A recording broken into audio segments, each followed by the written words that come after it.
Zsuzsanna, could you tell us about the project called the Middle Corridor? When in the 19th century the term Silk Roads were born, it was already plural. So let us talk about middle corridors. We call it Trans-Caspian route, and it has existed for a long time. So EBRD has done a study. It was funded by the European Union, and it looked at 3 corridors. 2 of them go through Kazakhstan. One starts in Dostik, as you know very well, and this is what we call the Northern Corridor, the northern version of the Silk Road. And then there is a southern corridor. This is being looked at. It connects Uzbekistan through Kyrgyzstan to China. And then there is our favored one, which is the Central Corridor. Basically, it also starts at Horgosh, and then it crosses to Almaty, to Shymkent, and goes to Aktau. There is already significant infrastructure, but the investment needs are still huge. You are aware that the investment into the Dostik-Mointy section is ongoing. We are looking at connecting Shalkar with Beinau. It all depends, well, on 2 things. One is the further development of Aktau port, starting with purchasing just new cranes, and an expansion which should be climate resilient because our Caspian Sea is shrinking. And this Central Corridor, as you can visualize it on the map, Almaty, Shymkent, you've got to the Fergana Valley, Tashkent, Namangan. It links up to Tajikistan, to Kyrgyzstan as well. So again, to put the long story short, 3 things. One, you would agree with me that the middle corridor doesn't end in Aktau. We need to cross the Caspian to Baku, and then further on, either going to Poti or going down to Turkey. So it requires a lot of coordination and cooperation. Now it needs to turn into actions. And the actions are, you will believe it or not, primarily the nature of what we call soft measures, which I think are the hardest measures, because we are talking about single corridor management. We are talking about digitalization of transport documents, unified tariffs on the railways. If I may, could you just specify, are these corridors roads or railways? So it's railways, it's roads, and then finally we reach the port. So we are talking about intermodal transport along these corridors. So from our point of view, these are also investment opportunities. Overall, containerization has increased just here in Kazakhstan. To give you a couple of data that I remember, in 2022, according to estimates, the thoroughfare across Kazakhstan was around 18,000 TEU. If we do nothing, it will increase already tenfold by 2040. But if we do the soft measures and investments, then just the transit traffic is expected to increase to over 850,000 TEU.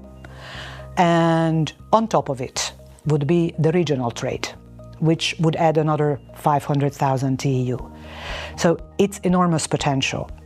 There are good private sector investors that can make this happen. We have talked about recently critical raw materials together with our partners in the European Union and of course in Kazakhstan. Now, with all value added, yes, one would like to see those exports happening through the middle corridors. So it ranges from logistics and investments up to foreign direct investments and of course the development of the local private sector. Heard you say that it is high time for coordination and action. What does that entail? How do you see all this region, countries and investors cooperating with the EBRD, the AIFC, and everybody working together? How does that physically going to happen? There are various layers of coordination. So first, what we cannot replace, not even EBRD or AIFC, is intergovernmental coordination. So getting together beyond the MOU signing and agree on digitalization of the transport documents, looking at tariff setting for railways, which is everywhere in our region, I mean Central Asia, where I have lived now for 2 years, they are cross-subsidized. Then there needs to be a coordination of public sector investments. This is what we would love to do. So this is a platform, this is about prioritization of investments, preparing investments, and you would say immediately implementing them, so that we can look at this middle corridor's options in the medium term. So this is the second. The third one is private sector. In my dreams, and that might go beyond the 2, 3, 4 years horizon, one would like to see a single corridor operator that is commercially oriented.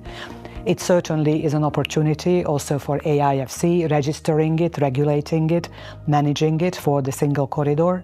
So again, this is also an advantage to have an international financial center, as was established now, if I remember, 7 or 8 years ago, here, which we supported at the time as EBRD, AIFC.